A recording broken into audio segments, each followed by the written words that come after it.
You ever feel like you've got a monster engine under the hood, but your car won't go anywhere? Like, you can hear the power, you can feel it, you rev it in your head all day. You've got ideas, you've got potential, you've got the if I really tried, I could energy. But your life isn't moving. You're spinning the wheels in neutral while everyone else is actually driving. And it's humiliating, because you know you're not stupid. You were the kid teachers loved. The kid adults pointed at like a trophy. Bright, mature, gifted, so much potential. School was easy. You didn't study and still got good grades.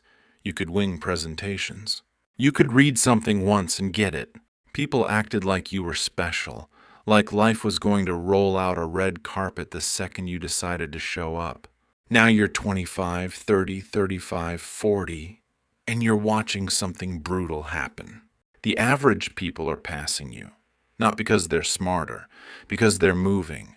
They're building careers, shipping projects, getting married, starting businesses, getting in shape, getting certifications, taking risks, being awkward, being wrong in public, improving, and you're still thinking, still waiting for the moment it all clicks like it used to. So here's the thesis. Listen carefully because it's going to sting. Your intelligence isn't just failing to help you. Your intelligence, the way you learn to use it, is the reason you're failing. Not because being smart is bad, because you turned smart into an identity you're terrified to damage, and that fear is ruining your life. Let's talk about what actually happened to you.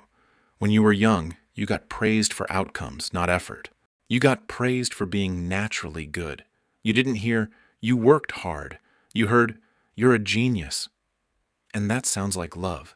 It sounds like confidence. But psychologically, it's a trap.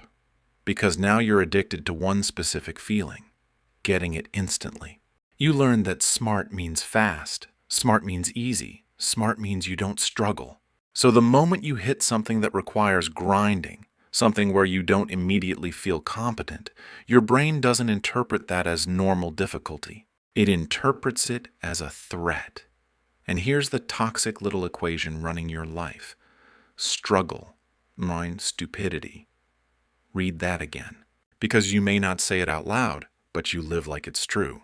The second you don't understand something right away, coding, dating, leadership, writing, fitness, social skills, starting a business, you don't think, this is new. You think, maybe I'm not actually smart. And because you built your identity on being the smart one, you will do anything to protect that identity, including quitting, including procrastinating, including never starting. And you call it being strategic? No, you're being scared. Let me make it painfully real. You're in meetings at work. You have ideas, but you stay quiet.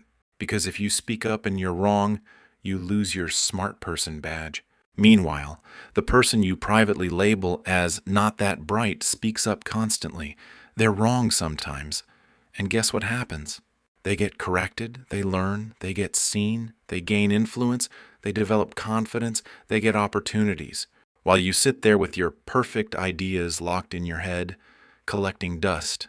That's the silent failure, not failing loudly. Failing quietly so you can keep pretending you're not failing. You'd rather be unseen than be seen trying and not instantly winning. That's not intelligence. That's ego management. Now we hit your favorite coping mechanism. Thinking, planning, researching, simulating. You are so good at running the risk calculations in your head that you barely have to face real life. You're like a chess master who sees 12 moves ahead and still loses on time because you're waiting for the one move with zero risk. And in real life, that move doesn't exist. Real life is messy. It's incomplete information. It's imperfect timing. It's emotional. It's human. It's good enough. It's ship it. But you? You build a wall of research and call it preparation.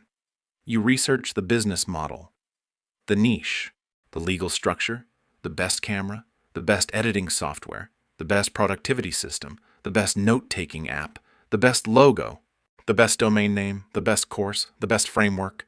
You create the illusion of progress without risking the only thing that matters: exposure to reality. And I'm going to use the phrase you need to hear, because you're not a child, and you don't need comfort. You need the truth. A lot of what you call planning is mental masturbation. It feels productive. It feels smart. It feels safe. But it produces nothing. No output, no reps, no feedback, no embarrassment, no growth, no results. And here's the key insight that should haunt you. The cost of inaction is always higher than the cost of failure. Failure is data. Failure is feedback. Failure is temporary. Inaction is a lifestyle. Inaction is identity decay. Inaction is years you don't get back. You don't need more information. You need more collisions with reality. Let's talk about the second trap, your addiction to novelty. Because you don't just like learning. You're addicted to the beginning. The early stage where everything is exciting and you're improving fast and your brain is showering you with dopamine like, yes, you're special again. That's the novice high. But the moment the curve flattens, the moment progress slows, the moment you have to repeat things, the moment it gets boring, your brain panics. Because boring repetition feels like death to someone who was praised for being exceptional. So you quit, not because it's not a good project, because it stopped feeding your identity. This is where I want you to picture something brutal, a graveyard, not a spooky Halloween one, a very real one. And every tombstone has one of your abandoned projects on it. The YouTube channel you started and posted 3 videos. The business idea you validated with research but never sold. The fitness plan you followed for 2 weeks. The language you learned for a month. The book you outlined but never wrote. The app you planned but never built. The certification you bought but didn't finish. And you've got a reason for everyone. Timing wasn't right.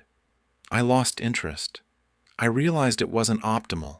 I pivoted. I'm still figuring it out. No. You got bored. You got scared. And you left before the work required humility. Because success lives in the part you think you're too smart for. The grind, the repetition, the unsexy reps, the boring consistency, the same thing again phase. You don't need to find the perfect thing. You need to stop running away when the perfect thing becomes real work. So what do you do if this is you? You don't need a new identity.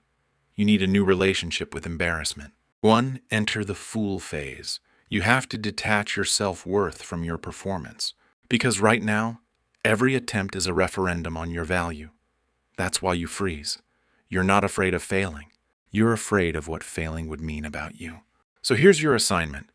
For the next season of your life, you voluntarily become a beginner. You let yourself look stupid. You stop trying to be impressive. You stop trying to be the genius. You choose to be the person who improves. Because the smart identity is fragile, but the learner identity is unstoppable. 2. The do it badly. Your standards are not high. They're a hiding place. You're using perfectionism as a shield so you never have to test yourself. So lower the bar, violently. Make it impossible not to start. Write the worst first draft you've ever written. Record the ugliest first video. Ship the smallest version of your idea. Send the imperfect email. Apply before you feel ready. Do 1 push-up. Walk 10 minutes. Open the file. Do it badly on purpose. Because action is not the reward for confidence. Confidence is the reward for action. 3. Feedback velocity. This is the concept that will change your life if you actually apply it.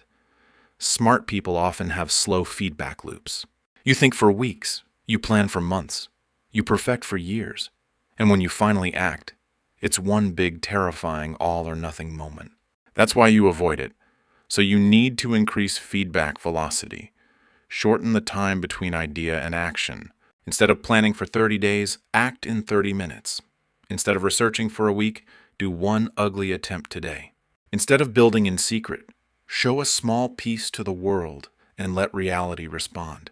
Because reality is the only teacher that doesn't lie to you, and yeah, it's uncomfortable. Good. That discomfort is the sound of you finally getting unstuck. Let me end with the truth you've been avoiding. Your intelligence is not a trophy to keep safe.